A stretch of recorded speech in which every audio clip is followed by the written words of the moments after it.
Hello, so today we will be making mincemeat flapjack.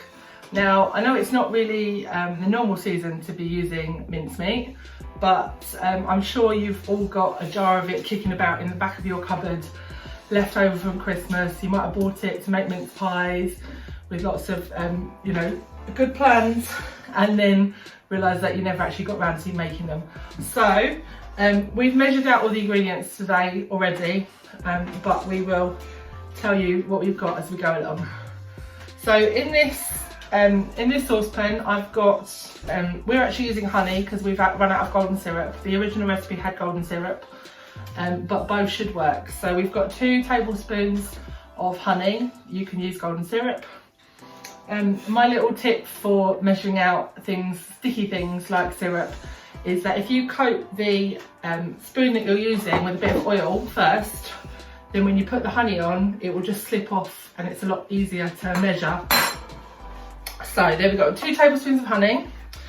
In there, I'm gonna add 4 ounces of the baking block, because that's what we've got.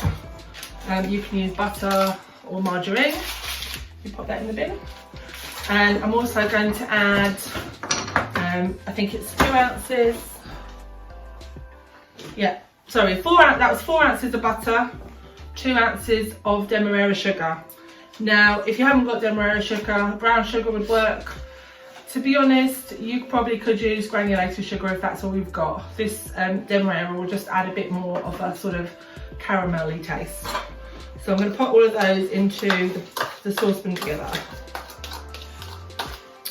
And now I'm going to take you over to my hob, and we're going to just warm them gently on a low heat until they are all mixed together and melted together. Okay, let's take you over here. Okay, so I've put the hob on to a low heat because we don't want this to boil or heat up too quickly. Children can be involved doing this, just be really careful because obviously you're using a hot oven. We're just going to carefully stir it together so that the sugar and the syrup all melt together and the butter or margarine just melts into a nice gooey mix.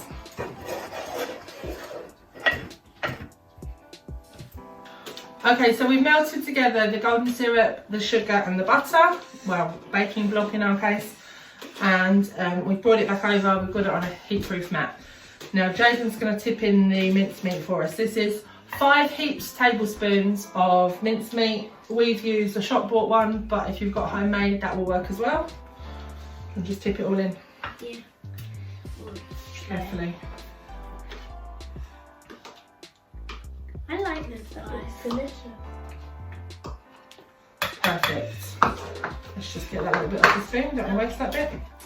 Right, so I'm going to try and carefully mix that. If I hold it still, just be careful because the hot liquid can splatter, so just be careful. I should have told you to preheat your oven.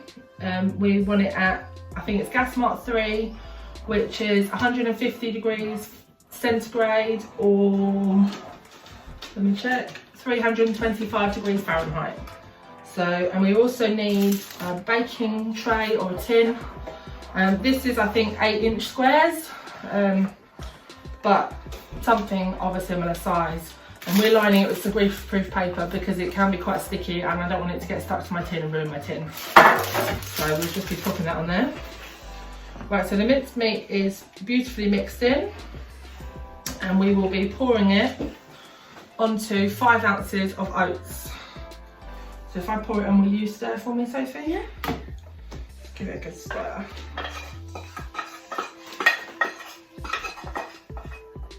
There you go, let me move these out of the way. That's it, so stir it all up until it's like completely combined.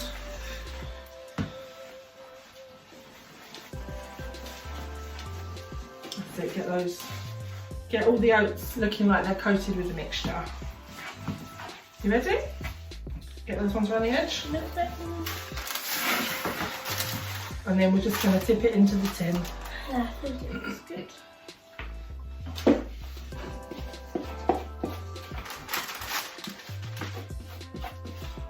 think this is quite a nice size recipe. It doesn't make loads and loads, so you've got to eat it for a week. But it makes enough for a family to enjoy. Jane, could you just get me a metal spoon out of the drawer?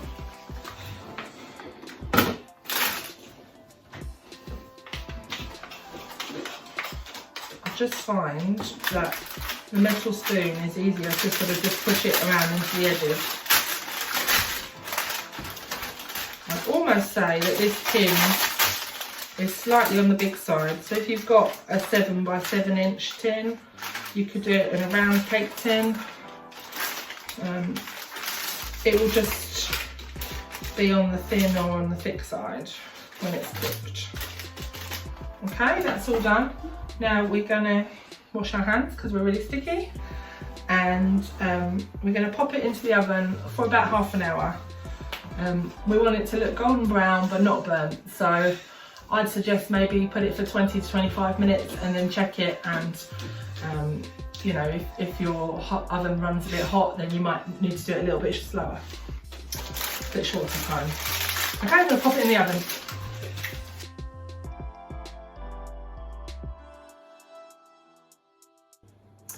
Okay, so we've taken our flapjack out of the oven. It probably had about 28-30 minutes.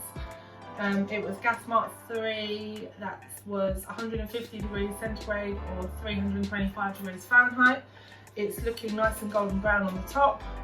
Now we just let it sit for probably 10 to 15 minutes before we will score some lines into it, and then let it cool down completely before you try and move it onto a plate or anything, because otherwise it will just fall apart. So I hope you've enjoyed watching our video, and please let us know if you try out the recipe. We will put the full recipe in the comments below. Thanks for watching. Bye!